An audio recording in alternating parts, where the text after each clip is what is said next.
দর্শক, এই মুহূর্তে আছি কক্সবাজারের রামুর ফতেগারপুর ইউনিয়নের চেরাঙ্গাটাস্থ মাছ বাজারের পাশে।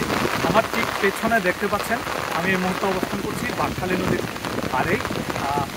বর্তমানে বাঁকখালী নদীর পানি বিপদসীমার উপর দিয়ে প্রবাহিত হচ্ছে।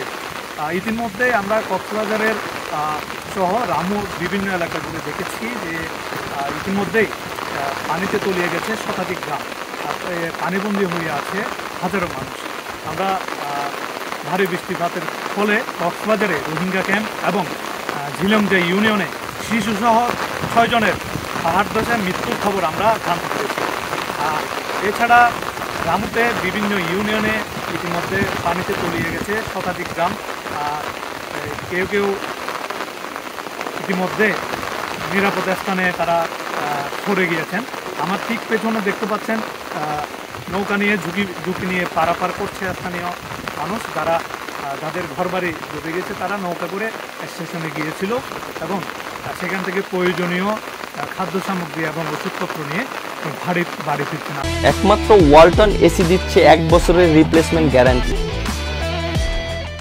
বর্ষাকাল আসলে আমাদের এই নদী পার হতে অনেক কষ্ট হয়, এই নদীতে অনেক পানি হয়ে যায়, যার কারণে আমরা পার হতে অনেক কষ্ট হয়। নৌকার জন্য বসে থাকতে হয়, নৌকা একবার গেলে আরেকবার আসতে অনেক কষ্ট হয়ে যায়। এই জন্য এখানে যদি আমাদের একটা ব্রিজের ব্যবস্থা হতো তাহলে জিনিসটা ভালো হতো। আমাদের এখানে একটু নদী পার হইতে একটু কষ্ট হয়। আমাদের এখানে অনেক বাঁকখালী নদী আছে, তো মানে নৌকা দিয়ে একটু পার হতে একটু খুব কষ্ট হয়। এমনকি ভারী বৃষ্টি হয়েছে।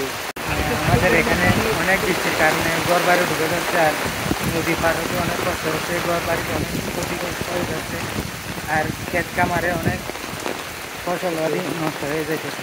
আমরা উপজেলা প্রশাসনের সাথে কথা বলেছি, তারা জানিয়েছেন যারা পানিবন্দী হয়ে পড়েছেন এবং পাহাড় ধস প্রবণ এলাকায় রয়েছে তাদেরকে ইতিমধ্যেই স্থানীয় সাইক্লোন সেন্টার এবং নিরাপদ আশ্রয়ে সরে যাওয়ার জন্য তারা প্রচার করেছেন এবং তাদের শুকনো খাবার এবং নিরাপদ পানির ব্যবস্থা করবেন বলে জানিয়েছেন।